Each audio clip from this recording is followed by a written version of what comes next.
It's crazy. I honestly think we have something that could change the entire education and sports system. Imagine changing the entire education and sports system. Even if you had that opportunity, what would you choose to change? What would you do to change it?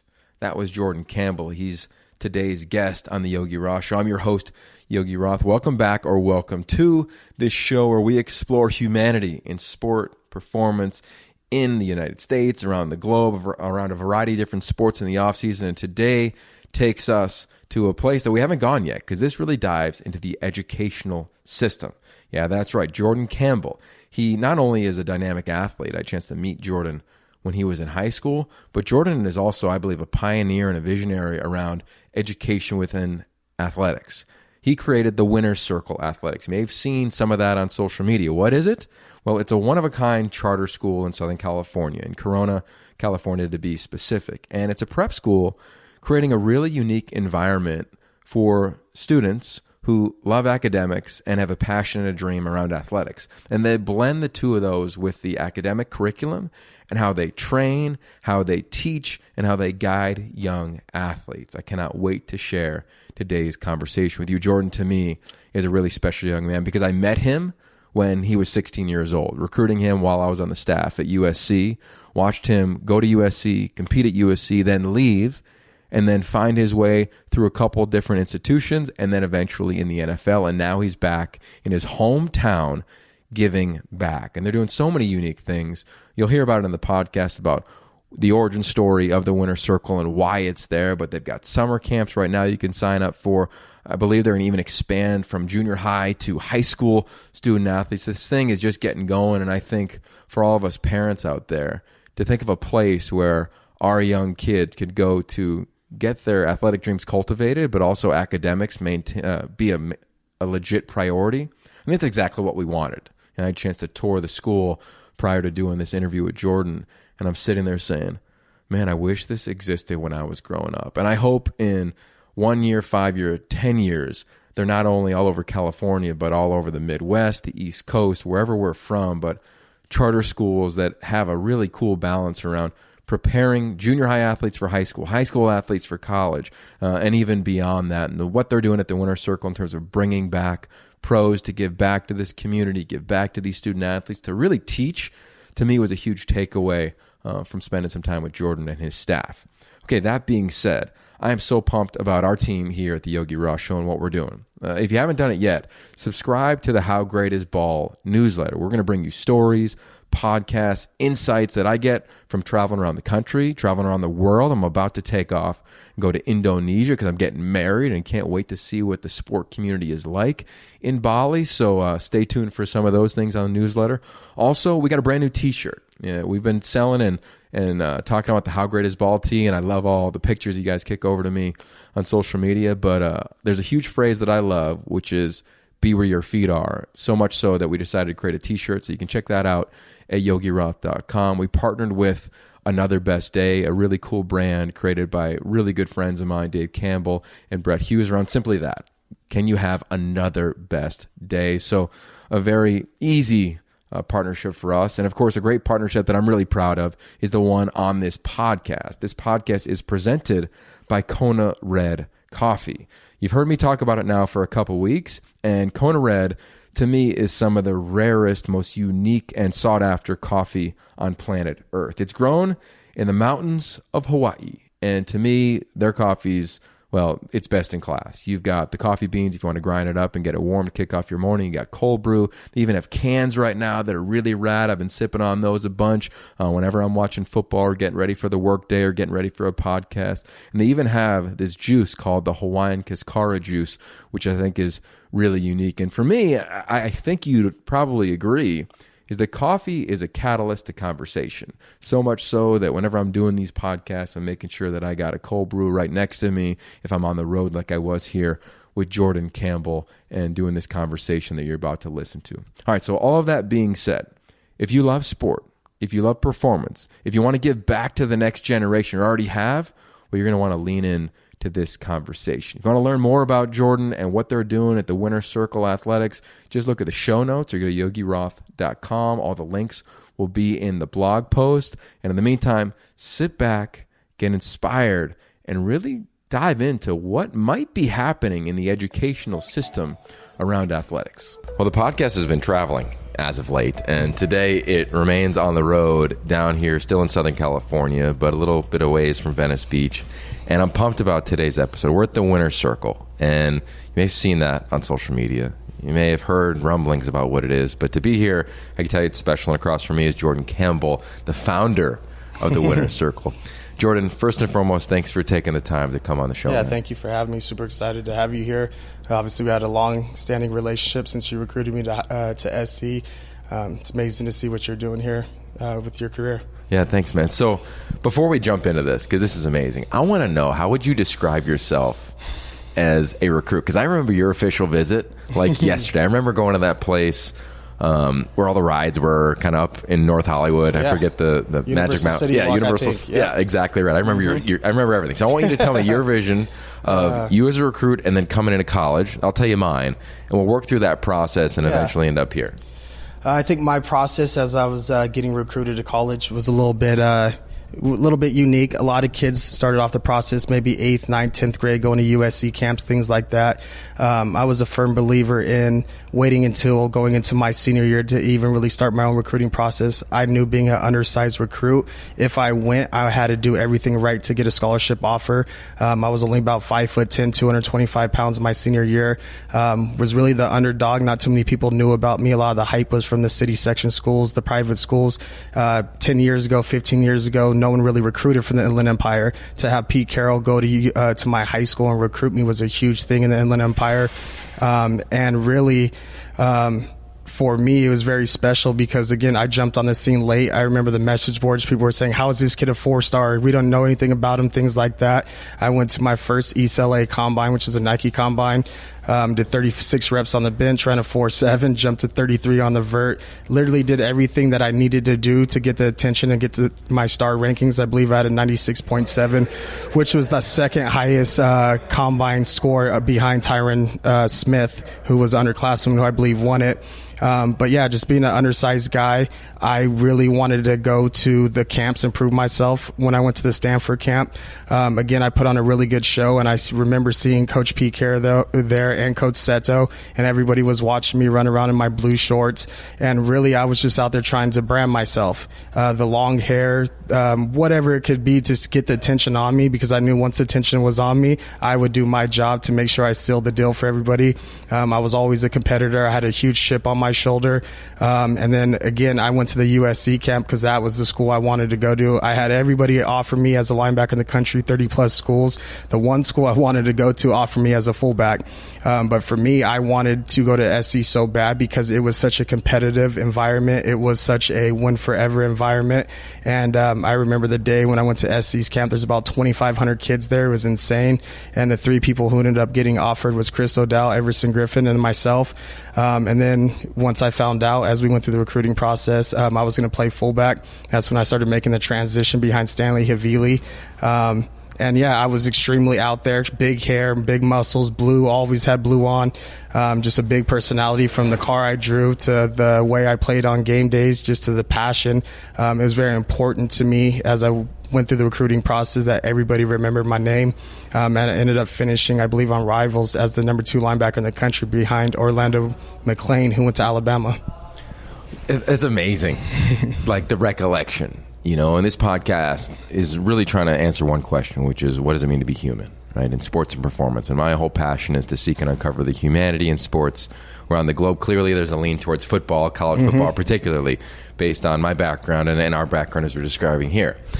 I loved your detail, because I think when people have listened to episodes on this podcast or talked to athletes, we remember everything. And I remember when Roddy Ronimer got offered Notre Dame over me. And I went to Pitt.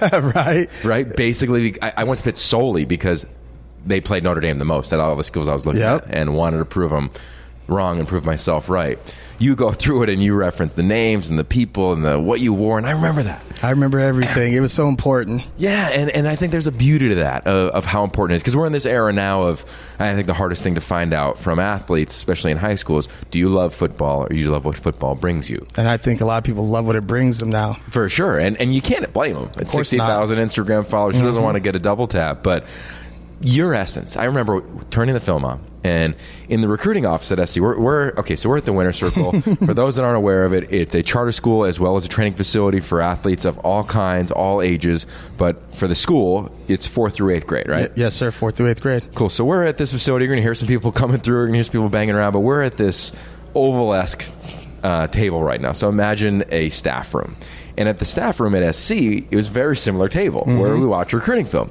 And Pete Carroll would sit at the head of it, where you're sitting right now.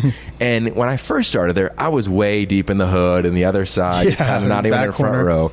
And after a couple of weeks, he goes, hey, come sit next to me. So I ended up sitting like behind him, but next to him. And every time he'd watch, he'd lean back a little bit and say, hey, what'd you think of that guy? Hey, this guy's pretty special. Or make sure I wasn't falling asleep. Like whatever it was.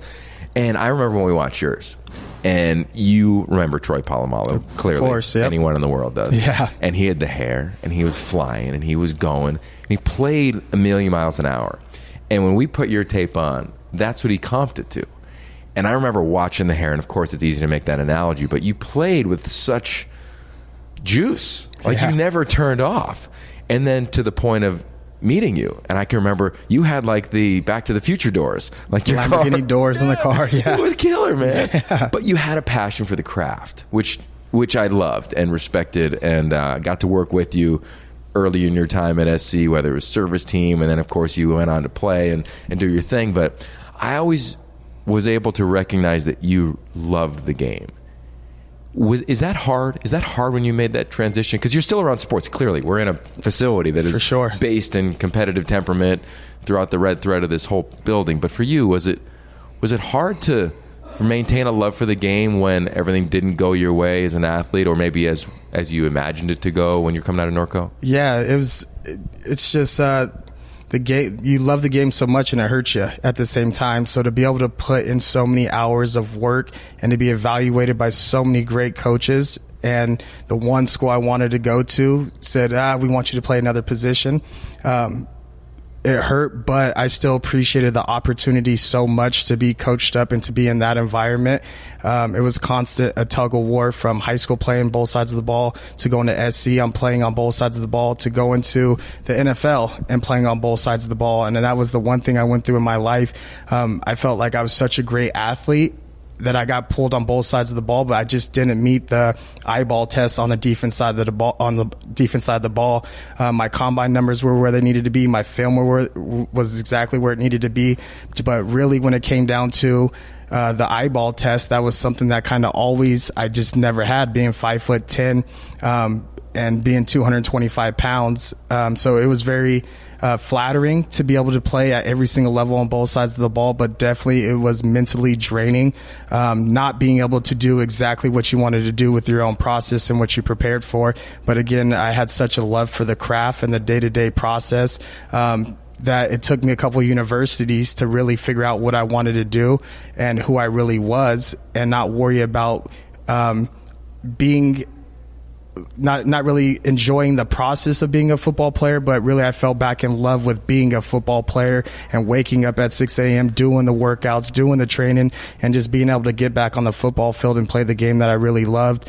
That was kind of when I made the transition, or I had a different outlook and a different thought process on the game. And to have it taken away from me at one time, and then to be able to work to get it back, I appreciated every opportunity I had from New Mexico to going to 3 different NFL teams, playing multiple different positions. But it was really just kind of falling back in love with the game and going back to who I really was and finding my identity again as a football player, not a SC football player with all the hype or even the NFL, but really who I am, what I stand for, and I lost that for a little bit in the transition from high school to college because you get caught up in so much of the hype. SC was sold on hype and everything in Hollywood, so the moment that doesn't happen immediately, you think you might have failed. And kind of as I went through my process and now reevaluated everything as a 30-year-old man, throughout that kind of transition from SC to going to a Division II school, I fell back in love with the process and kind of finding my identity again as a football player. Yeah, so guide us through that, because I think like you take a broad brushstrokes at you, right? You know, big recruit, as you referenced. You know, SC. You know the league. You know the winner's circle. There's a lot in between. You know, I call it form versus essence. The form are those bullets, size, strength, speed, like your numbers or your bio, and then the essence is like the good stuff. Everybody doesn't get to know that. So why'd you leave SC, and then how did you regain the love? I remember watching your videos on the internet of like you training and like trying to like prove people, like, or I don't know what the purpose was, but it felt it was always like, hey, I'm still here to a certain degree. And then you found yourself playing on Sundays. So that window, describe that for us. Really, the whole start of Winter Circle and everything I went through was because I went back when Pete Carroll left SC. Lane Kiffin came in, ended up being going back to fullback again with Coach Kiffin coming in, and just really not having the same structure, the same coaches who recruited me since I was 18 years old to really fall back in love with the game. So with Pete Carroll leaving USC and taking the whole staff with him to the NFL, it was just a very, again, awkward time trying to figure out who I was. So when I ended up leaving SC, I went to Louisville with Coach Charlie Strong because I ended up putting in my recruiting transfer before the NCAA came out, the sanctions where you're able to transfer without sitting out. Myself, Aaron Corp, Jarvis Jones, and Wana Kavenga all put in their transfers letters before the NCAA sanction came out. So I went to Louisville. They gave me number 7. I was starting middle linebacker, getting ready to walk out in the biggest rivalry game versus Kentucky, and the NCAA said his appeal process still isn't gone through. So you either play with him today and you guys forfeit the game, or he has to sit out until we go through this process of seeing if he'll be eligible to play. So long story short, I end up sitting out the entire year at Louisville, and then I have to make a business decision, kind of like at SC. Do I graduate from a Division I university, but I don't have time to do what I love, and that's playing football? Or do I take a risk and transfer down to a Division II school where at least I still have 2 years to play in college football? Division I, some people might not know you have a clock. You have 5 years to have that clock. But for D2 schools, you have 10 semesters. So I ended up doing 6 semesters at SC, 1 at Louisville, and I still had a fall, spring, fall at a Division II school. Not knowing anything about D2 or how the system worked, I called NCAA and went through this whole entire process, and they said, okay, you could go to Division II. I looked on the map and said, what's the closest Division II school from Corona, California? Well, they had Humboldt and they had New Mexico Highlands. New Mexico Highlands was closer by 2 hours, and I needed to be able to get back home and see my family or anything that was going on at home. So I ended up going to New Mexico Highlands. A lot of people don't know, but I actually walked on to New Mexico Highlands. I paid for my own scholarship, took out a grant, took out a tuition, and it was because when I went to SC, I asked Lane Kiffin for my film. Unfortunately, he didn't give me my film at USC, so I had to start creating YouTube videos to let people know that I was still around. I'm still a national recruit. I'm still Jordan Campbell. I just need an opportunity to get on a football field. I don't care what football field it is. As long as it has hash marks and numbers, I'm going to break every single record possible like I did in high school football at Norco. So I ended up making these crazy YouTube videos, squatting 750 pounds, doing 225 39 times. And I did it because I was training with Vontaze Burfict during the lockout, Ray Malaluga, all of these guys who were getting drafted to the NFL, Chris Carter from Fresno State, and I was still a better athlete than them. I was jumping higher, running faster than them, I was stronger in the weight room, so I mentally knew I have what it takes to continue my career.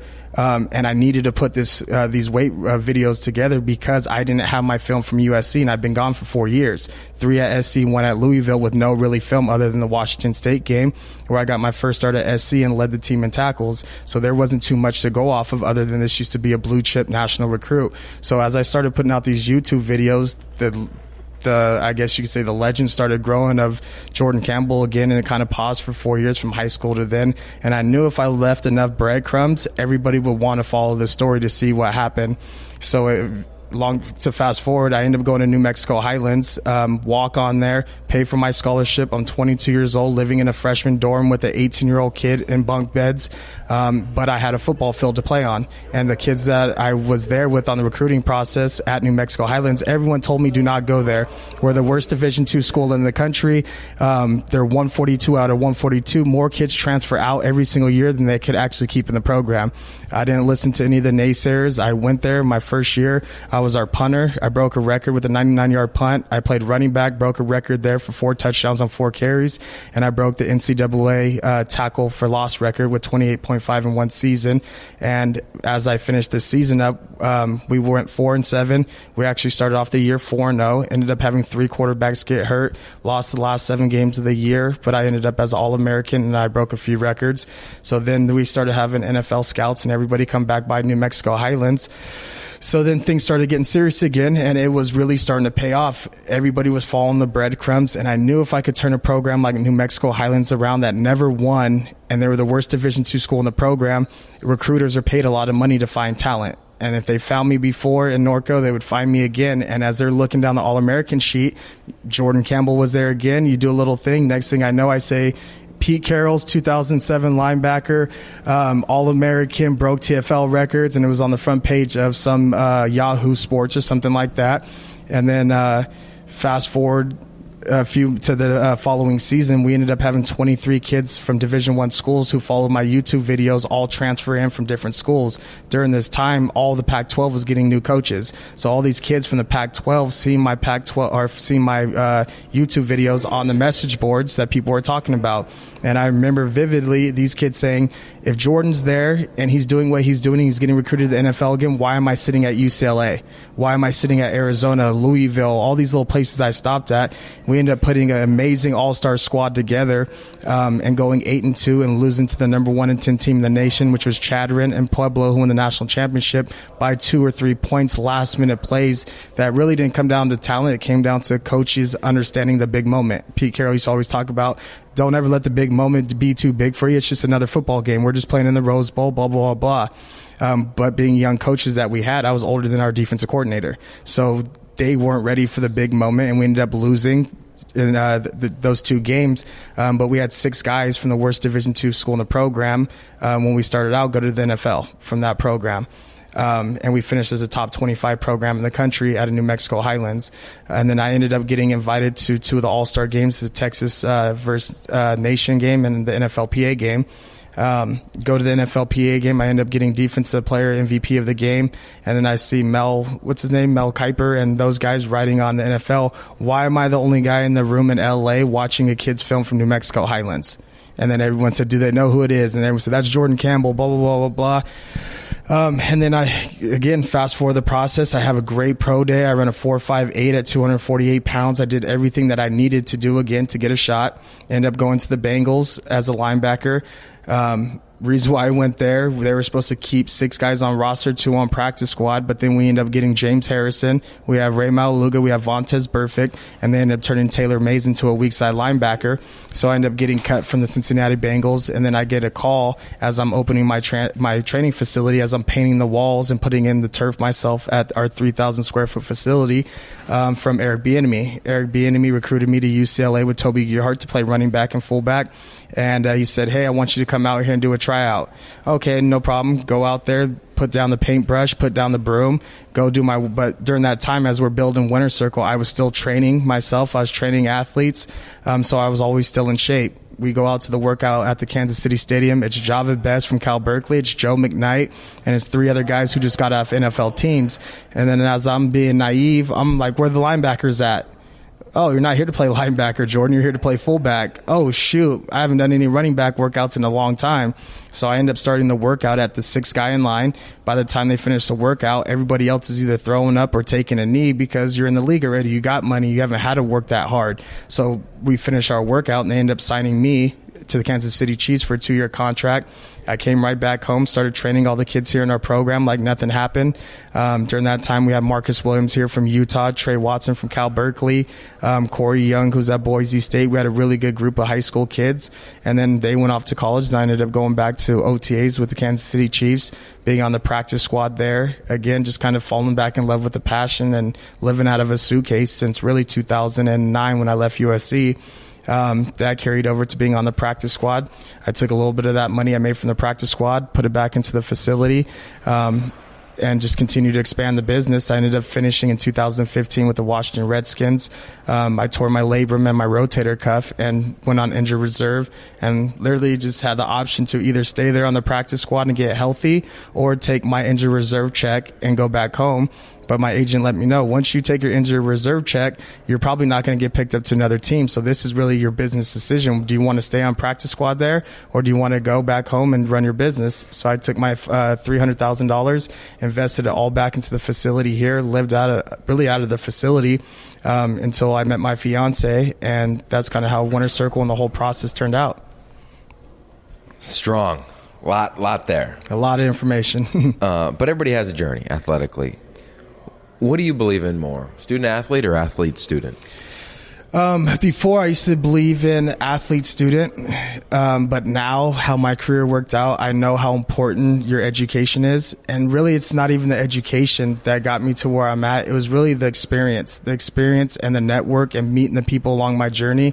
So it's tough. It was almost a double-sided question. I think the athlete, now being experienced where I'm at, I see the athlete get enabled, and his process is a lot easier because of him being a great athlete, from classes to picking a private school to getting private school education, maybe because of his athletic ability, to being that guy who's able to get away with things and still start on Saturdays or Sundays. I played with Deshaun Jackson to all the way down. So I've seen the athlete really control the system the higher you get up, because it's a job now. That coach depends on you to score touchdowns. So you could say he's an athlete or he's a student athlete until that math lab class interferes with practice and your whole major gets shifted, all based off of that athlete needs to be there at the practice spot. But also I understand the importance of my education, and me being a student took me a lot further than it did being an athlete, because now I have guys who were first round draft picks asking for a job. So you could look at both sides of the table and kind of make that own decision. Well, I think athletics drive our interest in academics. For right? sure. I mean, I wouldn't have gone to, I don't know what I would have done, but because you got a letter in high school from a school because you could play, you're like, oh.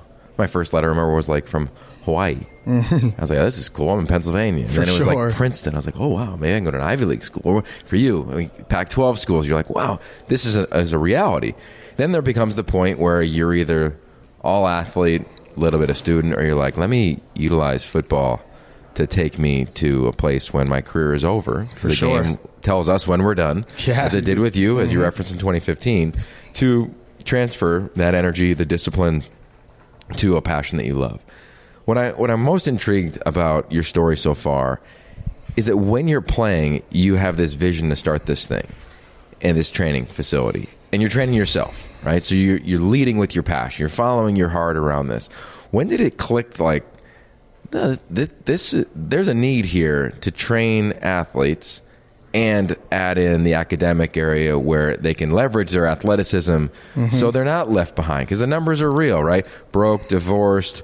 They're all there. Depressed. We all go through it, but if you have a backbone, you're going to be all right. I feel like, I don't know if you saw it before it happened, or you just felt it and that's where your instinct took you. I had so many people reach out to me from around the country because of social media, and a lot of people were telling me that I was changing their life through social media, and I didn't even know it. So really, that was a huge thing for me, seeing a lot of people were lost and they needed to find their identity like I did, because again, you take away from being a football player, who am I? And when I really found my identity of what I wanted to do after football, really was during football, that's when the passion started shifting for me into, we need a better system. If the system was great, then we wouldn't have so many people reaching out to me, asking me for advice or things like that. What system? What are you referencing? As a student athlete, if you're a high profile recruit, or if you're a recruit and you don't make it. I've seen so many guys that were going through the combine process like myself. As soon as you didn't make it, you're depressed. You have suicidal thoughts. I have so many friends that were built up to be this almost hero or super human, and the moment they didn't get drafted, they felt like they were a loser. You still have an SC degree. Why do you feel like you failed? But because of everything, all the emphasis was put on sports, NFL, money, this, and it didn't happen. Now you're sitting with a business degree from USC and you're a bouncer at Sharky's. For what? Because you didn't understand really who your identity was and how to use your platform to build something else. And really this came back into play when we wanted to start the school, and we just felt like there was a better system. Yes. One, how to prepare our athletes for college physically and athletically, and really give them a structured system on waking up on time, eating right, wearing your uniform, all the little discipline things that you learn as you go to college that are really important, the attention to details. We know we needed to instill that in our athletes, but also on the education side, not just learning the books, but education on the process, what camps to go to, what hands to shake, what colleges to pick, looking at the depth chart, understanding that football will end, pick a major. Don't just say, I want to do business, and then you go there and you're a sociology major, because that kind of was the easiest path. How to start a business while you're in college, how do you build your brand when you're in college. The university is building their brand off of you, so why have 1 million followers, but then when you're done with football, you don't even know what you want to do or what brand to build after that to create your own brand. And I felt like the athletes are not just so focused on the sport. I just think really creating our system on developing them academically, athletically, mentally, on just really giving them all the answers to the test that they're going to go through for the next 10 years that we just went through, and they're able to kind of have an easier process. All right, so the winner's circle here. Right now we've got a charter school, 200 students. Yes, sir. Student athletes. They go to school, 25-to-1 teacher-student ratio. You've got then the athletic side of it. Walking through the facility, we'll have images on the blog post and in the show notes about what this place is. But I want you to rewind of when you're beginning this thing, because at first it seems as though it's a place for you to train, right? You're saying you're inspired. I remember watching your social media hits and the winner circle. I keep seeing that. What is that? Oh, a couple guys working out. It seems like it's an intense workout. It's a purposeful workout. When does it transfer, and how does it even work when you're like, okay, I'm going to go from a great circle of a few guys, gals training their tails off to achieve a goal and a dream, get back to the professional level, whatever it may be, to an academic institution? Like, how does that even work to become a charter school? And what's the first student like, and the first family that says, I'm going to trust you? 27-year-old Jordan Campbell, 26 at the 26-year-old, my kid is going to go to junior high, late elementary school with you. So how it kind of all started, I did a similar program, but just 1 year in 8th grade with Toby Gerhardt, Garth Gerhardt, a lot of kids from our area. It was a prep school year, and that prep school year really put me ahead of the curve when it came to understanding kind of, again, the process, how to train or conduct yourself in the weight room. Usually when kids go to a high school program as a freshman, you have 85 excited kids ready to work out for the first time, and one PE coach kind of helping them along. And really, I had to get all my body corrected when I went to SC, just on proper movements and doing things right. We already had the training facilities side established, but the school was always something we wanted to implement. That was something I did in 8th grade, and my sister was also getting ready to go to high school, so she was 7th, 8th grade, and I knew I wanted to have her in our program. I missed time with her because I was traveling across the country playing football, and she wasn't where she needed to be mentally or physically before she went to Norco High School, which is the #1 softball school in the country. So our first year was really, I started the program because I knew I had both my sisters coming through the system, and I just felt like visiting IMG Academy, visiting all the private schools here in Southern California, who everybody puts on a pedestal. Well, our local schools was nothing compared to that, not from a weight room standpoint, not from a resource standpoint, not from an academic standpoint. Don't get me wrong, we have good schools in this area, but again, it's for the typical student. It wasn't catered to the student athlete. And when I went to college, you had your day broken up of when you train, when you have practice, when you eat, when you have your study hours in the evening. And I felt like that's the system that these kids are going to eventually get into. So why wait to introduce that to them the correct way at 18 years old when you're a freshman in college, like it was for me, and you kind of get taken back because it's the first time you're doing digital online school, or the first time you have a trainer or a nutritionist or a physical therapist. So really just starting this whole thing was saying, hey, we feel like there's a better system being offered out there, and our whole world is going digital. Everything's online platform at universities as Harvard to ASU to UNLV. How about we create a system here that where you have student athletes, former student Pac-12 athletes or wherever they went to college, come back and be the teachers to not only educate them on academics, but also educate them on what it took to get to Cal Berkeley, Stanford, USC, UCLA, because again, all these young men and women in our program, that's their goal. They want to be a student athlete. So really we wanted to create a structure of something we've seen at the highest level on the training side, but also on the education side, and implement it here in our program. So year one, we started our school on our basketball court. We had 24 kids, one female, which was my sister, 23 other kids who were football athletes, a few baseball athletes in there. And we had such great results from those 24 kids. Just to throw one of the kids' name out, Corey Foreman, who's at Centennial, who's the #1 player in his class, who just won MVP at the Nike opening as the only underclassman there. So physically, we're getting the results that we wanted from the kids who graduated year one. But everybody also asked, how do they transition back into this private or public school system?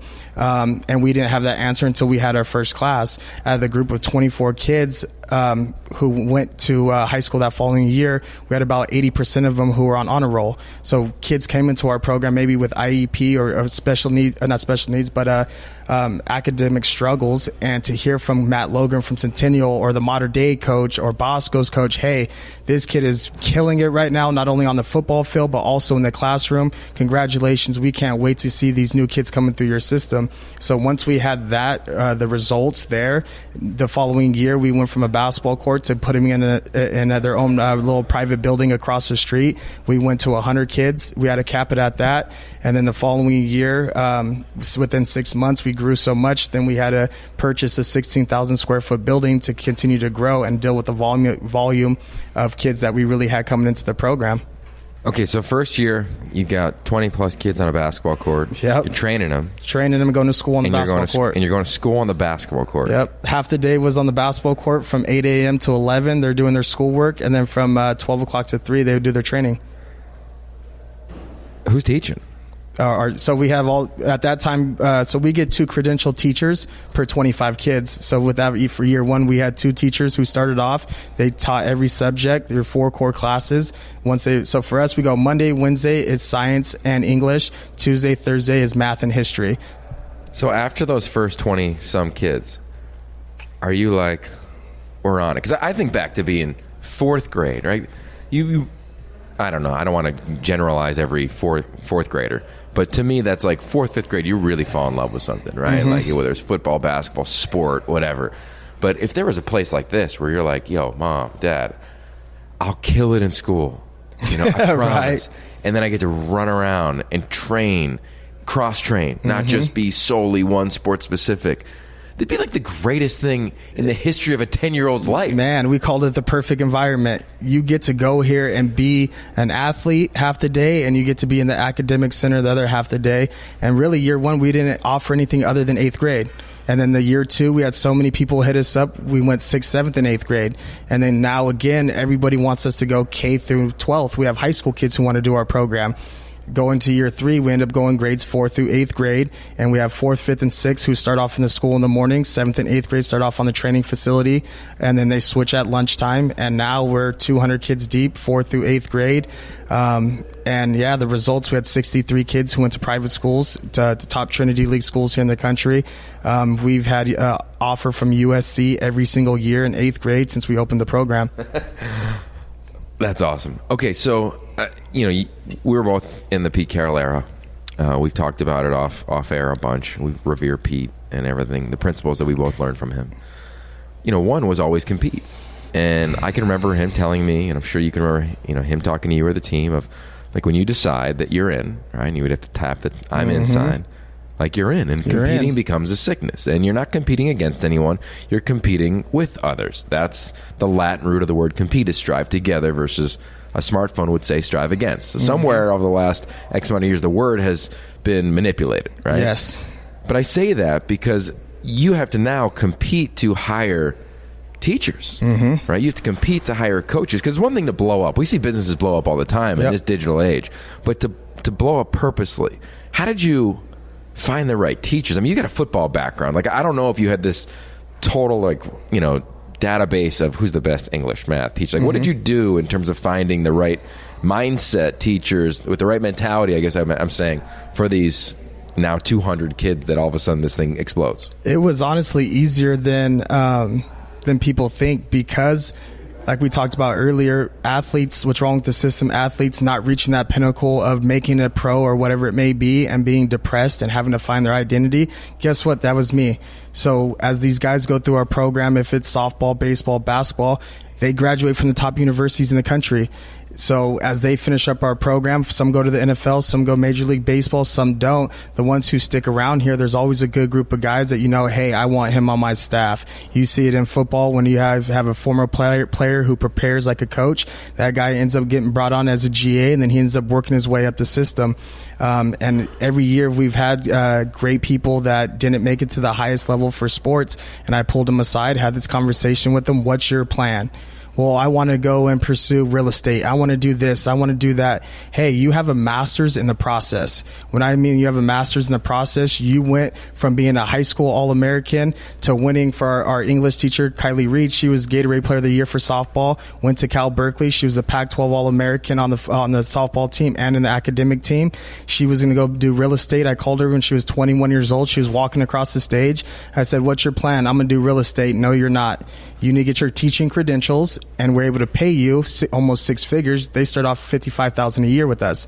So not only do you get paid as a credentialed teacher at $55,000 a year, you get full benefits, a 401k, and you get to teach the kids who want to be taught. So if you're thinking about being a teacher and going in the public school system to be a PE teacher, how about you get your credentials through us? You become an English teacher half the day. The other half the day, you're doing your softball lessons, you're doing your football lessons, you're coaching football, and you're still able to do what you love, and it's your passion, and it really doesn't seem like work. So the people we have on staff are all graduated from major universities, and instead of them doing another career, I had them jump right back into doing their teaching credentials at 21, 22. 2 years later, I would say 90% of our staff whose credentials making six figures. Not only are they getting paid to be a teacher, they're getting paid by doing softball lessons or coaching from these other teams. And I have a bunch of happy teachers who know exactly who they are, and they're able to share their experience and their passion with 200 kids who want to be coached by them and who want to be taught on them on the academic side, versus being a credentialed teacher working for your local public school with 3,000 kids who don't want to be there. Yeah. You know, I travel around to the Pac-12 schools pretty much every week, obviously in the season, and now in spring ball I'm bouncing around. When I talk to classes, I always tell the same thing to the students, is that the alums want to help you. Yep. Right? Like if you get a call from SC or any of the places you've been, could be Louisville, what do you need, man? You drop anything, right? That's how the athletic culture works. You want to give back. Small fraternity. Yep. Right. So here you are giving jobs to athletes who are then giving their skill set to the future of this country or of the specific sport and of the phrase student athlete. I got to imagine if I'm a parent, and I'm at the age now where my friends' kids are like the 4th, 5th grade, they got to be banging on the door. Yeah. Like, who doesn't want to come to a place like this? Yeah, and now exactly. We're at that point where it was just football athletes in our program that were getting offers, because that's all the kids we really had here. My sister left our program. If the softball rules didn't change where you can't commit until your junior year, my sister would have been committed to Lisa and everybody at UCLA in 8th grade. We have soccer girls who have offers from Cal Berkeley and Stanford in 8th grade. So really this thing just took on it just spread like wildfire, and the success we're having is just because everyone loves being here. I remember being at SC, and all the coaches walking around with a huge smile, riding beach bikes on campus, and they're saying, we love our job. We love our job. We're not going anywhere unless Pete goes somewhere, because it was something so special that everybody was a part of during that SC Pete Carroll era. Really kind of everything that I learned was really taking something I learned from a championship program and an organization and really running it the same way from the top down. I'm the president. We have our athletic director. We have our teachers. We have our coaches. We have our position coaches. We have our physical therapy, anything, our chef. It's just really funneled down the same way that I've seen in the top organizations from the NFL and from Pete Carroll. So it's just here that we call it the perfect environment. Now we have a 75,000 square foot campus to really educate these kids and I say change the world. How do I get my kid in? Right? How do people get their kids in? Like, what's that process like? So what we're going through right now, we have orientations going on with all the current kids in our program who will be returning. Once we know exactly how many kids will be returning to the program, we have about 500 plus people on a waiting list. We'll do orientations 3 times a week. They'll come in, they'll hear the whole program. We'll have about 250 kids total in the program. Once we know the kids that are going to be in the program after the interview process, and then we're able to we tell the kid, write us a letter why you want to be here. It costs a lot of money to be in this program, so I never want to put one kid a part of the group to ruin the whole group. We need to understand why you want to be here, why you're buying into what we're doing, because nobody's bigger than the program. And we've kicked out national recruits who are now national recruits in high school right now because the entitlement factor, and people in this era think because I have 100,000 followers, I could do whatever we want. I don't want that kid to rub off on another kid. So pretty much we run like a private school. You go to orientation, you hear what the whole program's about. Once you want to do the program, you interview with our academic staff, our strength and conditioning staff, and then we'll accept you into the program moving forward. Wow, and how much does it cost for a student coming? Fairly cheap. It's $10,000 a year. That includes food from our chef every single day. That includes their nutrition and supplementation. That includes all of their training. That includes all their sports-specific training. That includes all their academic work on the school side. It also includes an additional 32 hours a week of tutoring that the kids are not forced to go to, kind of run it like a college. If you have a 3.0 GPA, you don't have to come to tutoring or you don't have to come to Friday school. If you are struggling, there's no reason why you can't be successful like in college, because we have all the resources for you on campus to have a 3.0 GPA requirement. So there's an hour tutoring every day after school, and then also on Friday from 8 a.m. to 12, there's tutoring mandatory for kids who don't have a 3.0 GPA requirement. That's awesome. I mean, there's, kindergartens that are way more expensive exactly than what you're offering here. What do you want to do? Because I can imagine, I've heard from a bunch of people as I was telling them I was coming to have this conversation with you, people that know you and are just super jacked to hear about it. And then people that have heard about the Winner's Circle and they're like, I heard they're opening one in this community. Mm-hmm. Or that community. I want to get in on that. Like, what's your vision for a guy who started it a couple years ago? So now where we're at, I would tell everybody we're going to run a different company the next 5 years. Literally, we started this with $5,000, lived out of the first facility, and it was literally trial and error. The vision has been in my head since the long as I can remember, but we just didn't have any financial means to get there. Again, going back to the process, I didn't know about credit and things like that, because when you go to college, everything's paid for. Your dorm room's paid for. Everything is taken care of to make your process very easy. So coming out of the NFL, not having credit, not having all these different things, it took us 5 years of putting every single dollar of our own money right back into it. Now we're a multi-million-dollar company 5 years later, and we're debt free. So again, understanding what we want to do and what we accomplished, and now moving forward with the system that's perfected. The next 5 years, I see ourselves in Orange County this upcoming June, in Irvine off the 133, in Tempe, Arizona, right next to ASU, and also in Las Vegas, which is a booming city, and also on the athletic side, it's becoming a huge sports mecca as well. So that's kind of my 5-year plan. We're already been approved for Orange County. We're waiting for Arizona, Nevada, their school board to approve our charter school in their state. I could see this thing in every community. I'm from the East Coast. I get to travel around the country as you have, let alone around the globe. You're going to create an environment that is, a lot of like club soccer teams, places in Europe, would say that they have something very similar to this, but they're so intense on the athletic front. I feel like this place makes sure that the joy is front and center. So before we let you go, I want to kind of know how you balance that, because there's nothing wrong with being extremely competitive. That's clearly how you were. That's how a lot of athletes are. But there is a part where I think kids get burnt out. and it becomes too serious, and whether their parents get involved or social gets involved, whatever it is, but they're like, man, this isn't even that fun anymore.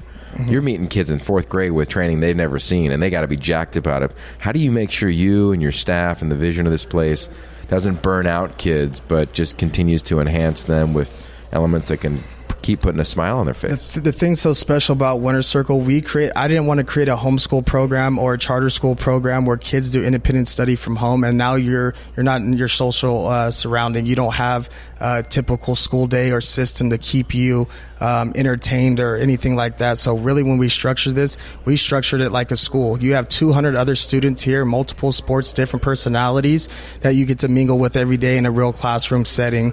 On the training side, you could say kids could get burnt out, but also we took in PE out of middle schools and elementary schools. So now we're looking at diabetes and all these different things. How do we take health and fitness out of school? So we could go that route, and now you could have school lunch, which is not healthy for you. You could not do any physical education at your public school, or you could do our school, and you know your kid's eating right. He's going to have confidence, and he's going to be in shape, healthy. That's just a positive outside of just making it to the NFL or sports. We're really just creating an environment for these kids where they could come to school in a real school setting. They could compete every single day, but even bigger, they could have confidence, and they could live a healthier life just by being in our program. And burning kids out, the kids that are here, they want to be here. They're sports kids, or they love doing what they're doing. So we haven't seen any kids get burnt out in our program. We see more kids every single year wanting to be in the program, and our retention of the kids coming back to the program is extremely high. And even with me, how do you have a 4th grader with you, 4th grade, 5th grade, 6th grade, 7th grade, 8th grade? Well, really, if it's a school campus now, the kid's just going to school. This becomes your routine. This becomes habit. And all we're trying to do is create good habits for these kids. And if these good habits continue to carry on to high school, to college, we're going to be successful. They're really, again, I go back and say the perfect environment, because half the day you're able to be in the academic center and you only have 25 kids in a class. Your typical public school has 42 kids. We have 25 kids plus 2 teachers to give them the education that they need and deliver that service. And then on the strength and conditioning side, they have another 42 people that are working with them. So our program, you have kids that go every 12 weeks a new sport. You're in basketball training, you have baseball training, you have football training, and really you have a glorified PE with professionals that are helping you every single day be the best you could possibly be. Football has done so much for you, done so much for myself, yes. Given us both direction. How do you feel about the game right now? Like, you worried about it? Do you think that it's going to thrive? You know, you talk to parents a lot. Clearly, parents want the best for their children. I'm curious, because you probably have a unique lens and thought around the game, the safety, all the legitimate conversations that are happening around the game of football. Are you talking more about the game safe, or? Well, I just think overall, I mean, of course, the safety side of it, concussion's real. But you played it. You've gone through all the stuff. Good, bad, and different. Where do you think the state of football is? So 2 different answers to that. I see the numbers dropping in football because of the concussion situation. We started a youth football program because of that, really educating the kids on how to tackle properly, having hyperbaric oxygen chambers for the kids, so if they do get a concussion, at least we could help cure it as fast as possible. So really, the game of the numbers in football is definitely going down, but if we're able to educate people on the game is actually being safe, and now it's a passing league. You don't have the fullback in it anymore. You don't have the wedge buster in it. There's resources now to prevent concussions, new technology coming out. The game is definitely becoming safer. And when you say, where do I see the game going? I think youth sports has become college. I think college is now the NFL, and I think the NFL is on a completely different level. Youth sports is now almost like college. You have kids with 100,000 followers on Instagram. Look at the modern day situation. You pretty much rented 5 national recruits to go play for you, and then you kicked them out your school right after football season was done. And those kids signed at Modern Day, and they also signed at Rancho Cucamonga and Roosevelt. So I think the game is becoming such a business, and there's so much money available in the game that unfortunately the mentors in the game are almost treating it like it's the league, when you could go and take a kid out of their community, bust them in, put him in a house, pay $32,000 a year for his education. I think that's ugly. I think that's a disgusting display of the game, and I see it every single day because I'm the buffer between every single college coach and private school, from IMG to Calabasas to Sierra Canyon to Modern Day, you name it, that they're hitting our kids up on Instagram, Twitter. They're trying to figure out their needs, what they want. How could I get this kid out of their community? Not only for 4 years, but we're talking 6 months just to make sure you're securing a national championship. So I think the game is, why we're here again, the game is now a business almost down to the youth level. Definitely the high school level, where kids are getting really recruited for one season, one semester to secure championships. And I think what's going on at the college level, kids are transferring more than ever. So yes, the business of the game, it's big. It's on. Everyone has their national TVs and they have their networks and everything, which I think is great. But I just think that the mentors at the top, especially the high school level, need to really look out for these kids long-term being a student athlete, not just for, can this kid win me a championship now? Let's get him out here, pay for housing, pay for everything. And as soon as we have that, kick him back out to his public school. So there's positives and negatives about it, because the game has given me so much and allowed me to change so many kids' lives around me. But also, there's still a lot to do in cleaning up the game when it comes to being safe, and also who's really mentoring these kids, and who's sanctioning the rules, CIF, NCAA. There wouldn't be so many kids transferring out from schools to school literally every year, or transferring from university to university, if kids were being sold the right dream. And I think Pete did it right. I think there's some great coaches out there who really did it right and cared about getting to know your mom, your dad, you as a person, and what you want. And I think there's people out there under a lot of pressure because they have to win. The Pac-12, I believe, has 11 new coaches, 10 new coaches, and contracts really don't mean much. I remember speaking with Jim Mora before he got fired, and one of our kids signed there, said, how long do you have left on your contract? 5 years, I'm not going anywhere. My kids are here, my family's here, blah, blah, blah. Within 2 months, the coach was gone and Chip Kelly was in there. So again, I committed to Jim Mora, and he left immediately and a new coach is in. I think UCLA might have had 30 or something kids that are no longer in the program from last year. Yeah, there's a whole other podcast just on that. If Pete Carroll walked in here today, got a tour, said hi to a couple kids, watched a workout, checked out the hyperbaric chamber, went through some classes, what would you hope he would say to you? I really don't know what I ran into Coach Carroll at the NFL Combine 2 years ago, because we're up there with Marcus Williams and Tanner Carew, and it was a great meeting. We talked a little bit, and it was just congratulations, good to see me. He heard a little bit about what we're doing down here, but when I told him about 8th graders getting offered, he was like, you got to be kidding me, Jordan, that's bullshit. So I think if he comes here and he really gets to visualize and see that kids are getting introduced to what kind of he was introducing to me at 18, 19 years old, he'll understand kind of the game has changed a lot, and I think he'll appreciate not only what we're doing because we're doing it the right way, but kind of just me growing up as a man, having a wife now, and being able to come back from selling T-shirts and being in a fraternity to now running this company and really doing it at the highest level, and not only doing right by our community, but also fueling a lot of the programs here. I just would want Coach to say congratulations. I'm proud of you. It's crazy to see how far you've come, and this is amazing. I'm rooting for you. And if you were able to be in a time warp, go back and put yourself in the passenger seat of that sweet ride that you had where the door popped up like you was Back to the Future. But prior to you stepping foot on USC's campus for the first time, what would you have told yourself back then that you know now, prior to beginning a college career as the number 2 linebacker in the country? Don't fall in love with the logo.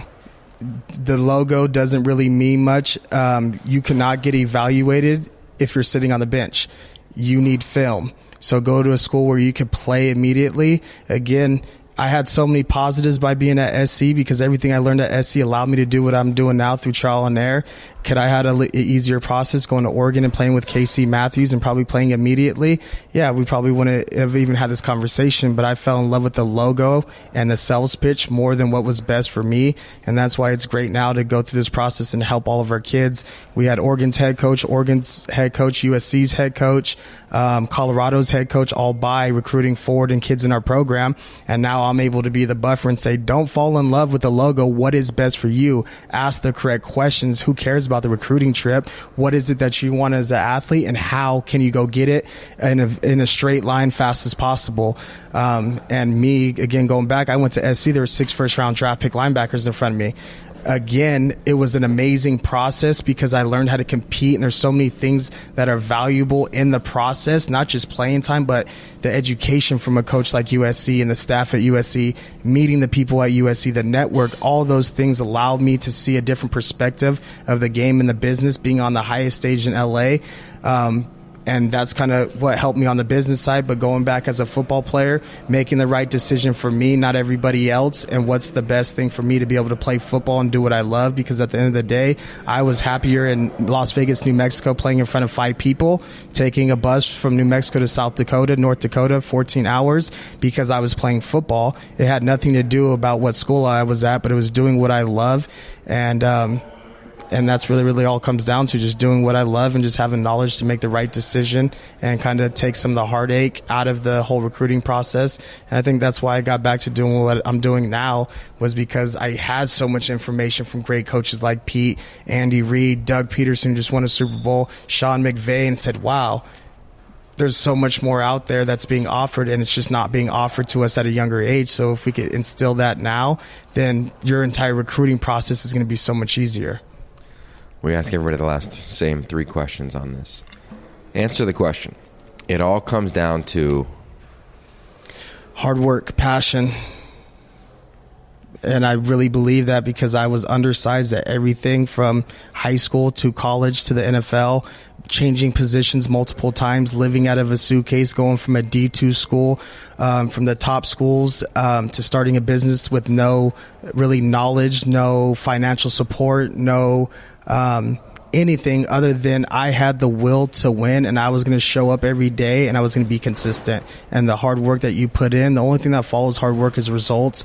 And I'm a firm believer of that, because the work that I put in since I was 13 years old when I did a program like this, those hard work and those tendencies and those little being accountable really took me so much farther than anything else. It was just literally put in the work and show up.